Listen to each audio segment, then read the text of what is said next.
Hello students, how are you all? Welcome to my channel that is Direction of Chemistry.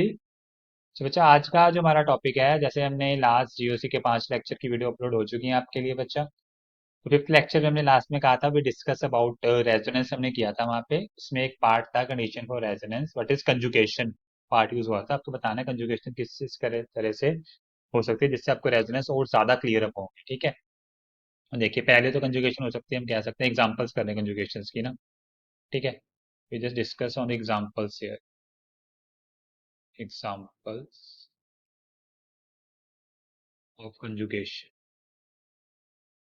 ठीक है बच्चा, अब अगर हम बात करें कंजुगेशन किस किस तरह से हम कर सकते हैं, पहला देखो हम ऐसे बना सकते हैं, double bond here then this, ये भी क्या है हमारी कंजुगेशन।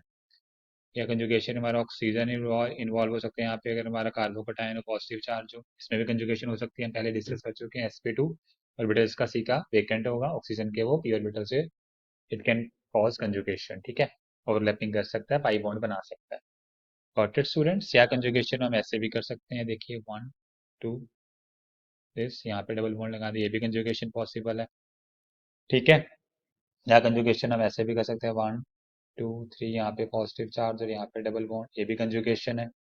ठीक है, या हम ऐसे भी कर सकते हैं, देखिए यहाँ पे सल्फर लगा देते हैं। ठीक है, यहाँ पे दिस दिस सल्फर, यहाँ पे नेगेटिव लगाना पड़ेगा, यहाँ पे पी पाई डी पाई बॉन्डिंग हो जाएगी। इस सब तरीके से हम क्या कर सकते हैं, कंजुगेशन। कंजुगेशन करने से स्टेबिलिटी बढ़ती है, पाई इलेक्ट्रॉन क्लाउड ज्यादा क्या होता है, डीलोकलाइज हो जाता है। ठीक है, डीलोकलाइजेशन होना, डिमिनिश होना मतलब स्टेबिलिटी का बढ़ना उस कंपाउंड की। ठीक है, अब मैं कंजुगेशन को हम दो एक मेन पार्ट में डिवाइड करते हैं। ठीक है, जैसे बात करूं, पहला मेरा आता है डिस्कस अबाउट, पहला पार्ट एक्सटेंडेड कंजुगेशन होती है। क्या होती है? Extended conjugation. ठीक है, एक्सटेंडेड की बात करें, ठीक है, एक्सटेंडेड में एग्जांपल की बात करें, मैं बता देता हूँ, जैसे मैं ये लिया 1 2 3, यहाँ पे ऑक्सीजन दिस वन।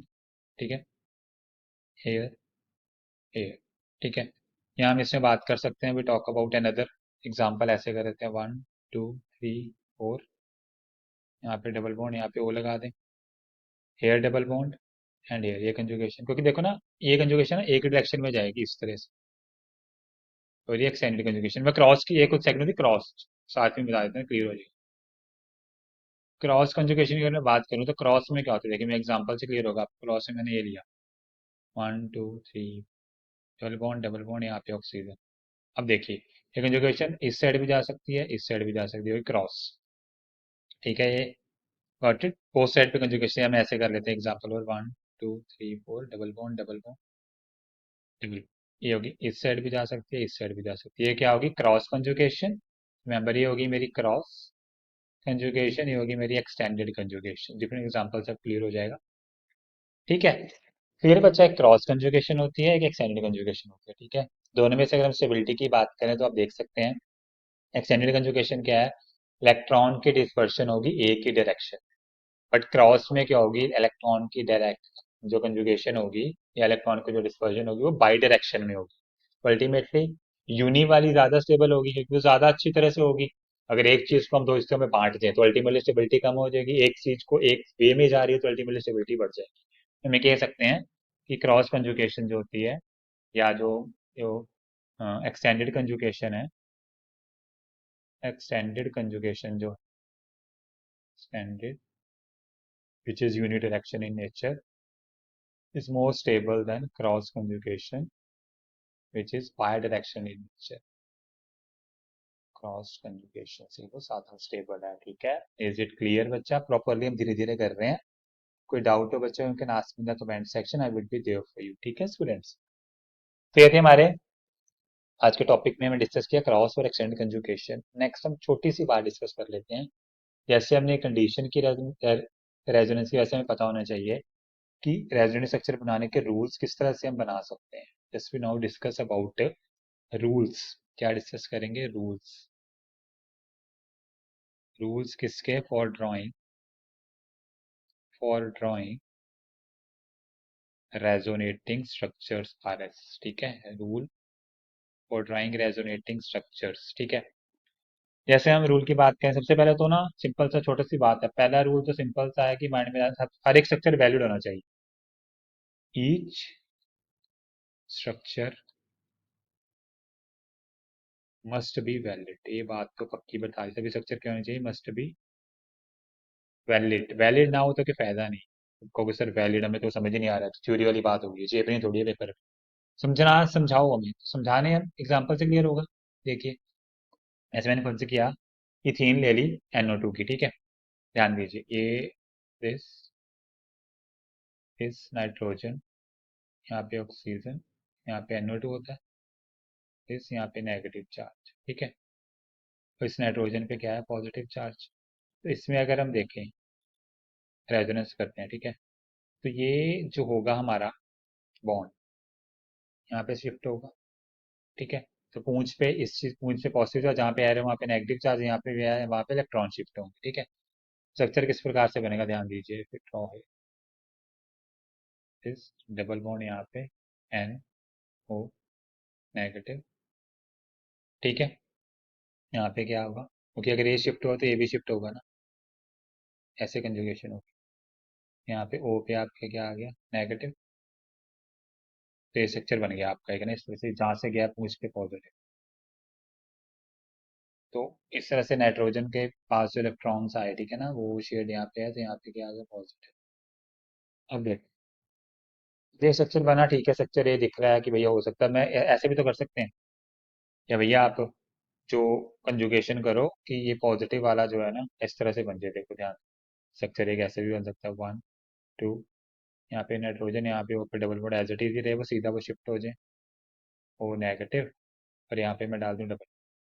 अब देखो ये स्ट्रक्चर तो वैलिड नहीं है भैया, क्यों नहीं वैलिड, देखिए नाइट्रोजन के, देखिए आप ध्यान दीजिए, 1 2 3, नाइट्रोजन कभी 5 बॉन्ड नहीं बना सकता, 5 बॉन्ड नाइट्रोजन कभी भी नहीं बना सकता भैया, इट कैन नेवर पॉसिबल है नाइट्रोजन फॉर्म 5 बॉन्ड, तो स्ट्रक्चर हमारा वैलिड नहीं है।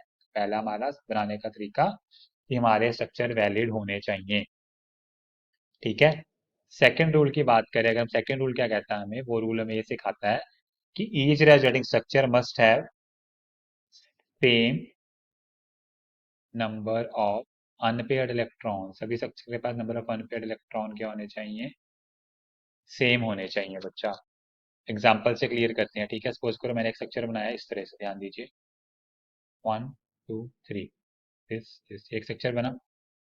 अब ये यहाँ पे शिफ्ट करते हैं इसको, ठीक है, तो ये यहाँ पे आएगा, ठीक है, तो स्ट्रक्चर कैसे बनेगा, अब ध्यान दीजिए, इस तरह से बन जाएगा, पूंछ पे पॉजिटिव, ठीक है, डबल डबल यहाँ पे negative.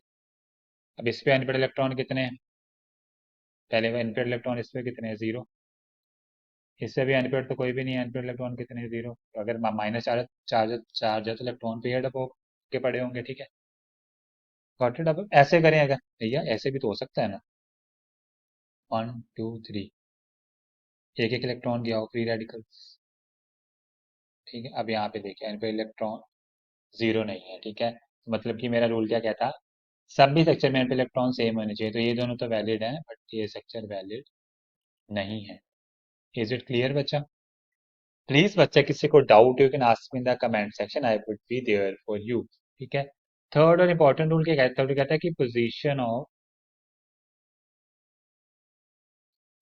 Of atom must be fix, position of atom must be fixed in resonating structure, resonating structure पे एटम की पोजीशन बिल्कुल क्या होनी चाहिए, फिक्स होनी चाहिए बच्चा, fix.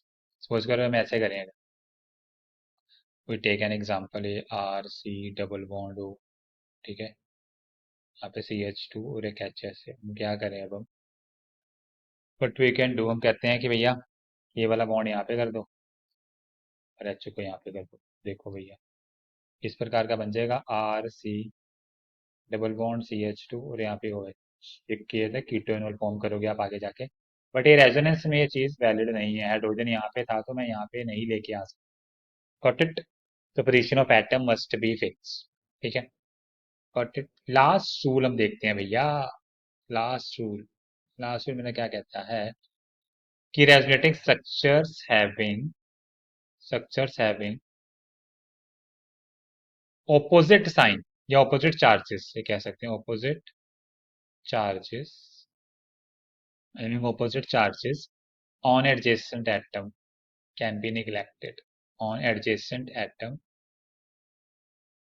Atom can be neglected. ठीक है, जैसे बात करूं कि एक स्ट्रक्चर मैंने बनाया, डबल बॉन्ड वाला कंसिडर करते हैं। ठीक है, जो पहले हम काफी देर से कर रहे हैं उसके अकॉर्डिंग ही चलते हैं। ध्यान दीजिए, ये एक स्ट्रक्चर बनाया मैंने ऐसे करके ना, डबल डबल। ठीक है, उसके बाद हमने बनाया इस प्रकार का 1 2 3, यहाँ पे डबल, यहाँ पे पॉजिटिव, यहाँ पे नेगेटिव। ठीक है, ऐसे बना स्ट्रक्चर। फिर हमने किया भैया ऐसे कर देते हैं, 1 2 3 डबल बॉन्ड यहाँ पे पॉजिटिव, यहाँ पे नेगेटिव। ठीक है, ये प्रॉपर्टी यहाँ पे नेगेटिव। तो रूल कहता है भैया एडजेसेंट पे positive negative charge opposite charges, ये स्ट्रक्चर पॉसिबल नहीं है। टोटल। ठीक है बच्चा, तो हमने रेजोनेंस काफी हद तक कर चुके हैं। कंडीशंस भी, स्ट्रक्चर बनाने कैसे हैं बच्चा वो भी प्रॉपरली कर चुके हैं। एक्सटेंडेड क्रॉस कंजुगेशन क्या होती है, रेजोनेंस किस किस फॉर्म में हो सकती है, रेजोनेंस से कंपाउंड की स्टेबिलिटी कैसे बढ़ती है, कौन से इलेक्ट्रॉन डीलोकलाइज हैं, कौन से डीलोकलाइज नहीं है, मतलब कौन से लोकलाइज्ड हैं, ईच एंड एवरीथिंग वो discuss in the last 2 3 lectures. ठीक है, तो नेक्स्ट लेक्चर में हमने क्या करना, थोड़ी सी रेजोनेंस की एग्जांपल्स देखेंगे। ठीक है, जैसे हमने कंडीशंस की हैं, फिर रूल्स की हैं, उससे रेजोनेंस बनाने की थोड़ी सी एग्जांपल्स करेंगे। ठीक है, फिर आगे हम कैरी फॉरवर्ड हो जाएंगे अपने बेसिक फिनोमेना में। इसमें हम क्या डिस्कस करेंगे, stability of rules for stability of resonating structures. फिर वो आपका लास्ट टॉपिक होगा रेजोनेंस। ठीक है, then move toward the hyperconjugation. ठीक है, so please student watch my previous videos also. ठीक है, and please like my videos and subscribe my channel। बच्चा किसी को कोई भी डाउट हो, I will be there for you 24 hours, you can ask in the comment section। Okay students, thank you, bye bye, मिलते हैं नेक्स्ट वीडियो के साथ, नेक्स्ट रेफरेंस एग्जांपल्स के साथ। Thank you.